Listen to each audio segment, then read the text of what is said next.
ദശകം 7 ശ്ലോകം 6.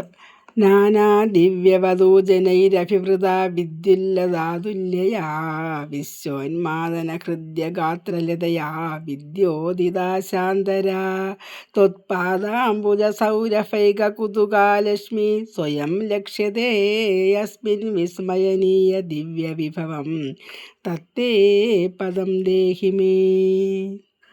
ഈ ശ്ലോകത്തിൽ മഹാലക്ഷ്മിയെ പറ്റിയാണ്, വൈകുണ്ഠ ലോകത്തിലുള്ള മഹാലക്ഷ്മിയെ പറ്റിയാണ് വർണ്ണിക്കുന്നത്.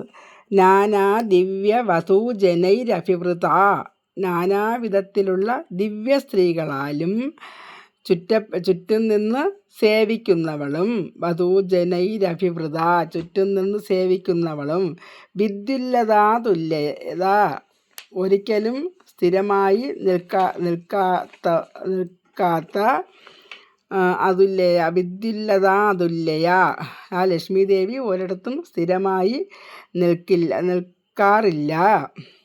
വിശ്വാൻമാദന ഹൃദ്യഗാത്രലതയാ, വിശ്വത്തെ ഉന്മാദിപ്പിക്കുന്ന മോഹിപ്പിക്കുന്ന ശരീര മനോഹരമായ മെലിഞ്ഞു സുന്ദരമായ ആ ശരീരത്തോടു കൂടിയവളും, വിദ്യോദിതാ ശാന്തരാ എല്ലാ ദിക്കുകളെയും ശോഭിപ്പിക്കുന്നവളും, ത്വത്പാദാംബുജ സൗരഭൈക കുതുക നിന്തിരുവടിയുടെ ആ താമരപ്പൂ പോലുള്ള പാദങ്ങളെ മാത്രം, പാതാരവിന്ദത്തിൽ മാത്രം സ്വയം ലക്ഷ്യതേ, ലക്ഷ്മി ദേവി സ്വയം കാണപ്പെടുന്നു.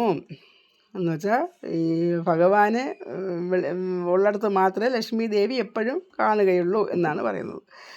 യസ്മിൻ എവിടെയാണോ വിസ്മയനീയ ദിവ്യ വിഭവം, ആ അത്ഭുതമുളവാക്കുന്ന വിസ്മയനീയ ദിവ്യ വിഭവം ഉളവാക്കുന്ന ആ ദിവ്യ വസ്തുക്കളുള്ള അങ്ങയുടെ ആ പദം ദേഹിമേ എനിക്കും തരേണമേ എന്നാണ്, മേൽപ്പത്തൂർ ഈ ശ്ലോകത്തിൽ പറയുന്നത്. എവിടെയാണോ പലതരത്തിലുള്ള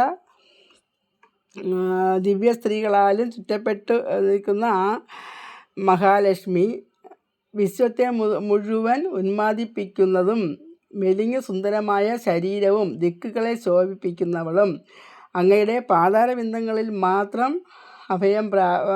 പാതാരബിന്ദങ്ങളിൽ മാത്രം സ്വയം കാണപ്പെടുന്നവളും, സ്വയം പ്രത്യക്ഷപ്പെട്ട് കാണപ്പെടുന്ന ഈ അത്ഭുതമുളവാക്കുന്ന അങ്ങയുടെ, ഇങ്ങനെയൊക്കെയുള്ള അത്ഭുതമുളവാക്കുന്ന അങ്ങയുടെ ആ വാസസ്ഥലം എനിക്കും തരേണമേ എന്നാണ് മേൽപ്പത്തൂർ ഈ ശ്ലോകത്തിൽ പറയുന്നത്.